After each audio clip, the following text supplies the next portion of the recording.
સૌને જય શ્રી કૃષ્ણ, સૌને પ્રણામ કરું છું. જીરું વિશેની વાત આ વિડીયોમાં આપણે કરીશું. હમણાં 2 દિવસ રજાનો માહોલ હતો, રજા જ હતી, એટલા માટે વાયદા ક્યાંક ચાલુ હતા, તો બીજે દિવસે હાજર બજાર બંધ રહી. આમ 2 દિવસ ડિસ્ટર્બ થયેલા હતા અને આજે વાયદા પાછા બંધ હોય, શનિવાર છે એટલે, પણ હાજર બજાર ચાલુ છે અને ખેડૂતોને ઉત્કંઠા છે કે ભાઈ જીરુમાં શું થશે, તો એના વિશે વિડીયો બનાવો. એટલા માટે આપણે ખાસ વિડીયો અત્યારે બનાવી રહ્યા છીએ. ફંડામેન્ટલ ચેન્જ નથી થયા, ફંડામેન્ટલમાં કોઈ ફેરફાર નથી આવ્યા, માત્ર જે ઉછાળો આવ્યો તો લગભગ 15-16 તારીખની આજુબાજુ એની વાત કરીશ અને પછી શું બન્યું એની વાત કરીશ. આગળ શું થઈ શકે એની વાત પણ આપણે આ વિડીયોમાં કરવી છે. જરૂરથી આખો વિડીયો જોવાની સૌને વિનંતી છે. જીરું બજાર આજે 28 તારીખ. સમગ્ર ગુજરાતની વાત કરું તો લગભગ 16,000 ગુણીની આવક આજે ઊંઝા અને આખા ગુજરાતની અંદર થઈ હોવાનો અંદાજ મૂકવામાં આવે છે. ભાવ સ્થિર છે, પણ આંતરપ્રવાહની વાત કરીએ મિત્રો તો ખૂબ જ નબળો થઈ ગયો છે. બજારની હાલત પાછી જેવી હતી એવી થઈ ગઈ છે, ઉલટાની વધારે ખરાબ થઈ છે. ઉછાળો આવ્યો તો ત્યારે થોડીક આશા બંધાણી હતી, વાત કરીશ આગળ.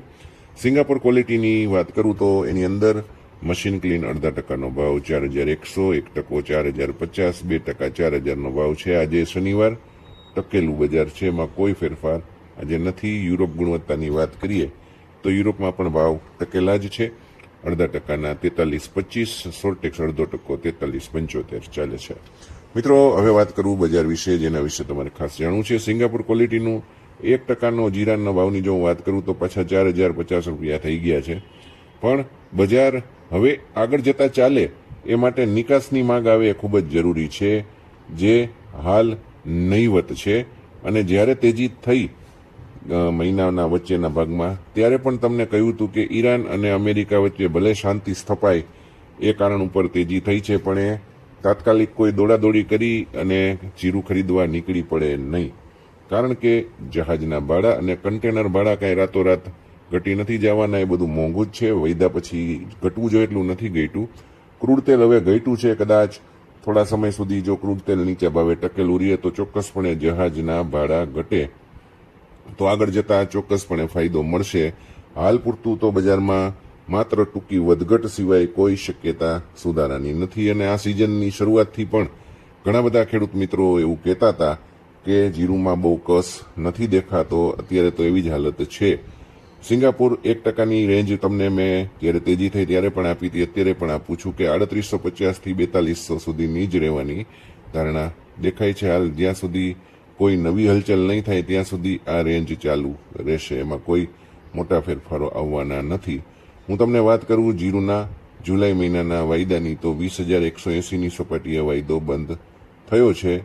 અને ગુરુવારે બજાર બંધ થઈ પછી શુક્રવારે રજા હતી, એટલે એમાં કોઈ કામકાજ નથી થયા. પણ હાજર બજાર ચાલુ છે અને હાજર બજારમાં વેપારો ઘણા શાંત છે. વેપારો નિયમિત થાય છે પણ ઘણા ધીમા છે. જ્યારે બજાર ગુરુવારે બંધ થઈ પછી શુક્રવારે રજા હતી, આજે પણ રજા છે.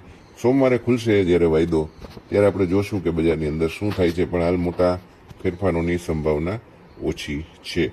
વાયદો 16મી જૂનની મિત્રો વાત કરીએ તો એ દિવસે જ્યારે તેજી થઈ ત્યારે બધા રંગમાં આવી ગયા હતા, કારણ કે વાયદો 21,070 રૂપિયાની સપાટીએ પહોંચ્યો હતો.